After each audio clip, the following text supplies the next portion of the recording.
दोस्तों नमस्कार, स्वागत है आप सभी का एग्जाम धुन में। दोस्तों इस वीडियो में हम बात करने वाले हैं विभिन्न प्रतियोगी परीक्षाओं से जुड़ी हुई इंपॉर्टेंट अपडेट्स के बारे में जो संबंधित हैं 27,000 पदों पर भर्ती, यूजीसी की नई गाइडलाइन, नई भर्ती को मंजूरी, बीएड छात्रों को लगा है झटका, रीट से बाहर, बीएड संयुक्त प्रवेश परीक्षा तिथि बढ़ सकती है। तो सारी अपडेट्स पर एक साथ डिस्कशन तो करेंगे, लेकिन इसके पहले जो हमारे छात्र सुपर टेट 2022 की प्रिपरेशन कर रहे हैं उनके लिए एक छोटी सी इन्फॉर्मेशन। आज हम बात करने वाले हैं सुपर टेट 2022 की बेस्ट बुक के बारे में जो चक्षु पब्लिकेशन की है। अगर इस पुस्तक की खास बात करें तो 5000 से अधिक इसमें बहुविकल्पीय प्रश्न आपको उपलब्ध करवाए गए हैं। ये पुस्तक आपको ऑनलाइन और ऑफलाइन दोनों मोड में अवेलेबल है। ऑनलाइन के लिए लिंक डिस्क्रिप्शन बॉक्स में और ऑफलाइन के लिए किसी भी नजदीकी बुक स्टॉल पर कांटेक्ट कर सकते हैं। इस पुस्तक की अगर हम खास बात करें तो हर एक टॉपिक के लिए प्रॉपर जो थियरी है उपलब्ध करवाई गई है और इसके बाद बहुत सारे प्रश्नों को प्रैक्टिस के लिए उपलब्ध करवाया गया है। इतना ही नहीं, ये पुस्तक के साथ ही साथ आपको एक प्रैक्टिस वर्कबुक भी चक्षु पब्लिकेशन की तरफ से दी गई है, जिसके आधार पर आप अपनी प्रिपरेशन को और ज़्यादा बूस्ट कर सकते हैं, जिसमें 3000 से अधिक बहुविकल्पीय प्रश्न, 20 प्रैक्टिस सेट और 2 सॉल्व पेपर भी उपलब्ध करवाए गए हैं। तो देर किस बात की, चक्षु पब्लिकेशन की बेस्ट बुक के साथ अपनी प्रिपरेशन को बूस्ट करें। दोस्तों देखा जाए तो योगी सरकार अपने रोजगार के मिशन को लगातार बढ़ा रही है। अब देखा जाए तो विभिन्न विभागों को जो आदेश हैं वो पहले ही दिए जा चुके हैं और 100 दिन के भीतर यहाँ पर 10,000 से अधिक भर्तियाँ हर एक आयोग को करनी हैं। जहाँ पर भर्तियाँ पेंडिंग हैं या आने वाली थी या रिक्रूटमेंट्स बाकी रह गए थे, तो उन सभी पर जो काम है वो तेजी के साथ आगे बढ़ रहा है। ये बदली हुई योगी सरकार है 2.0। अगर देखा जाए तो इसमें बहुत सारी जो चीज़ें हैं वो आपको देखने के लिए मिलेंगी। चुनावी घोषणा पत्र में जो चीज़ें बताई गई हैं हूबहू उसी के आधार पर आगे चीज़ों पर प्रोसीडिंग्स जारी हैं। तो इसी क्रम में देखा जाए दोस्तों तो हर दिन आपको समाचार पत्र में कुछ न कुछ भर्तियों के रिलेशन में देखने को मिल रहा है। तो आज के समाचार पत्रों में भी एक नई भर्ती को दोस्तों मंजूरी मिल चुकी है। अब ये दोस्तों भर्ती है वीडियो की। जी हाँ दोस्तों, ग्राम विकास अधिकारी आपने पोस्ट सुना होगा, तो उसी के लिए 2100 से अधिक पदों पर जो भर्ती है वो शुरू हो रही है। यहाँ पर दोस्तों देख सकते हैं ग्राम विकास अधिकारी के 2142 पदों पर होगी भर्ती। प्रदेश में ग्राम विकास अधिकारियों के खाली चल रहे 2142 पदों को भरने की प्रक्रिया जल्द शुरू होगी। ग्राम्य विकास विभाग इन पदों को भरने के लिए अधियाचन तैयार कर अधीनस्थ सेवा चयन आयोग को भेजने जा रहा है। इसके अलावा ग्रामीण आजीविका मिशन में आउटसोर्सिंग के माध्यम से 3000 क्लस्टर मैनेजर और अन्य कर्मियों की जो नियुक्तियां हैं वो की जाएंगी। सरकार द्वारा सरकारी विभागों में रिक्त पड़े पदों को भरने की योजना के तहत ग्राम्य विकास विभाग ने ग्रामीण क्षेत्रों के विकास और रोजगार सृजन से जुड़े पदों को भरने पर ध्यान केंद्रित किया है। तो दोस्तों 100 दिन में आयोग को अधियाचन भेजेगा विभाग। 3000 नौकरियां आउटसोर्सिंग से मिलेंगी। तो दोस्तों बहुत सारी जो भर्तियां हैं वो आउटसोर्सिंग के आधार पर छोटे छोटे रोजगार मिशन के तहत जुड़ेंगी, जिसमें कंप्यूटर ऑपरेटर की आपने ग्रामीण स्तर पर भर्तियां देखी होंगी। हर एक ग्राम पंचायत में जो कंप्यूटर ऑपरेटर्स हैं उनकी नियुक्तियां हो चुकी हैं और 6000 रुपये मानदेय भी दिया जाएगा। तो इसी प्रकार से ये 3000 आउटसोर्सिंग की भी जॉब होंगी। ये आप देख सकते हैं ग्रामीण आजीविका मिशन के तहत होंगी। तो इनके लिए भी जो विज्ञापन है वो बहुत जल्द जारी होगा और साथ ही साथ जो परमानेंट पोस्ट हैं 2142 वीडियो विलेज डेवलपमेंट ऑफिसर की वो भी जल्द आने वाली हैं। और दोस्तों इसमें एक खास बात रहेगी कि जो यूपी SSSC पेट 2021 क्वालिफाई होगा सिर्फ उसी को आवेदन करने का मौका मिलेगा। अगर आपने पेट नहीं क्लियर है तो फिर आप इसके लिए एलिजिबल नहीं रहोगे। और साथ ही साथ ये भर्ती ऐसा भी हो सकता है कि थोड़ी सी डिले हो जाए, लेकिन इतनी डिले नहीं होगी। लेकिन एक फ़ायदा आपका हो सकता है, आपका पेट क्लियर है, अगर SSSC नहीं क्लियर है तो आप तत्काल से अगर इधर आवेदन शुरू हो तो आप SSSC कर लें। ठीक है, SSSC आपका में भी इस बार अनिवार्य हो फिर से, चूँकि लेखपाल में तो ऐसा देखने के लिए नहीं मिला, लेकिन वीडियो में दिखने की संभावना है।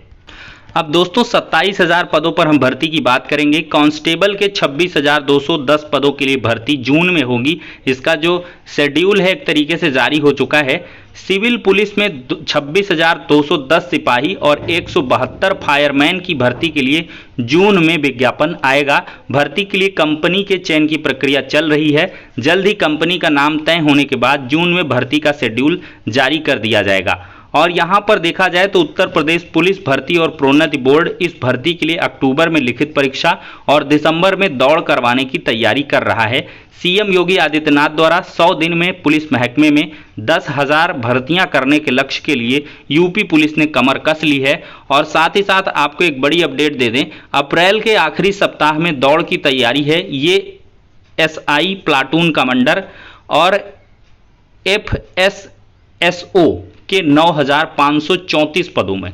इन शॉर्ट देखें तो यूपीएसआई की ये बात हो रही, यूपीएसआई भर्ती 9,534 पदों पर जो थी, तो उसके दौड़ की जो प्रक्रिया है अप्रैल के आखिरी सप्ताह में देखने के लिए मिलेगी। और इसके लिए मिनिस्टीरियल के 1329 पदों पर भर्ती इससे पहले ही दस्तावेजों की जांच और शारीरिक मानक परीक्षा और टाइपिंग की परीक्षा करवाने की तैयारी है।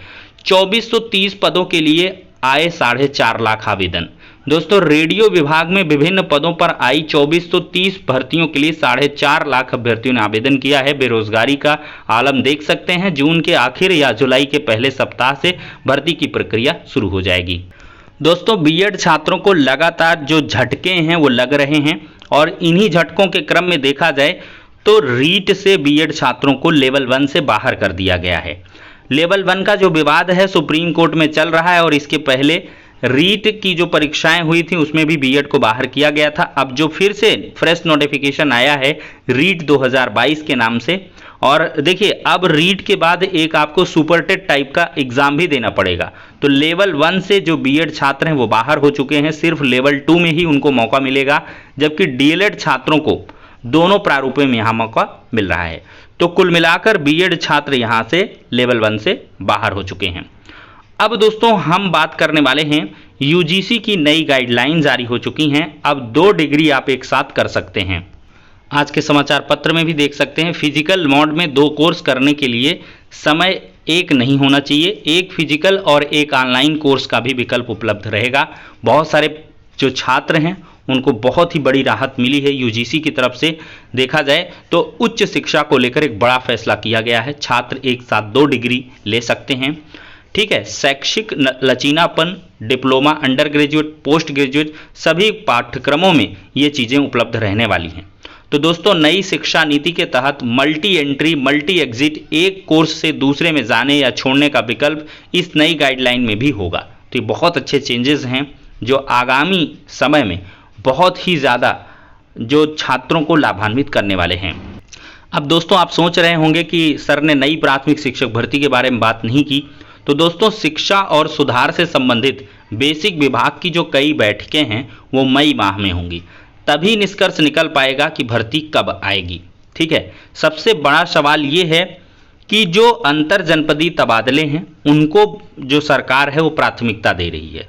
अंतर जनपदी तबादले करवाएंगे, फिर जिले के भीतर तबादले होंगे और पदों का एडजस्टमेंट होगा पूरी तरीके से।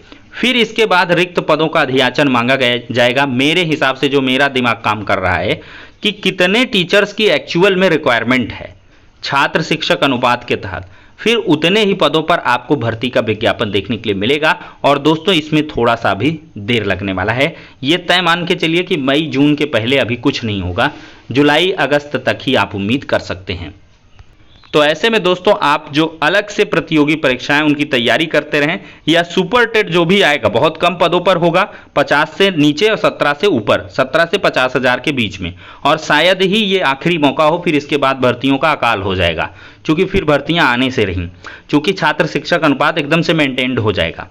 इस बार जो है जो प्राथमिक विद्यालयों में नामांकन के लिए लगातार कार्यक्रम चल रहे हैं, उनमें डीएलएड छात्र, बीएड के जो बेरोजगार छात्र हैं उनको भी प्रतिभाग करना चाहिए। सोशल मीडिया प्लेटफॉर्म, अपने गांव पास पड़ोस हर जगह ज़्यादा से ज़्यादा संख्या में छात्रों का एडमिशन प्राथमिक विद्यालयों में करवाएं। योगी जी का भी मिशन है कि करोड़ों छात्र इस बार नए रूप से नामांकित हों प्राथमिक विद्यालयों में। देखिए भाई, सबसे बड़ी अगर देखा जाए पूंजी तो छात्र ही हैं, जो नौनिहाल बच्चे हैं। अगर उनका एडमिशन होगा तो छात्र शिक्षक अनुपात थोड़ा सा उसका गैप बढ़ेगा, तो शिक्षकों की कमी होगी तो भर्तियां आएंगी।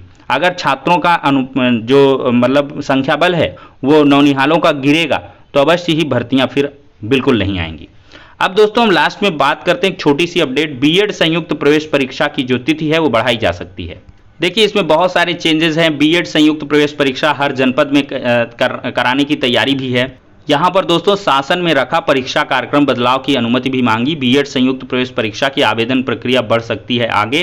18 अप्रैल से थोड़ा सा रूहेलखंड जो विश्वविद्यालय के अधिकारी हैं वो हिचकिचा रहे हैं कि हम इतने जल्दी से नहीं शुरू कर पाएंगे, टेंडर वगैरह लेना है, फिर मॉडरेशन होगा पेपर्स का, ये सब चीज़ों में थोड़ा सा टाइम लगेगा टेक्निकल वर्क्स के लिए। तो थोड़ा सा जो आवेदन की तिथि है वो भी बढ़ सकती है और फिर इसके बाद में भी जो प्रवेश परीक्षा की तिथि है वो भी आगे बढ़ाई जाए। अब देखते हैं नया शेड्यूल अगर आता है तो आता है, अन्यथा फिर अगर 18 अप्रैल से जो आवेदन है अगर वो स्टार्ट हो गए तो फिर कुछ नहीं होना है, वही तय कार्यक्रम पर सब चीज़ें होंगी। तो फिलहाल के लिए दोस्तों सारी अपडेट्स हो गई, नेक्स्ट वीडियो में मिलते हैं।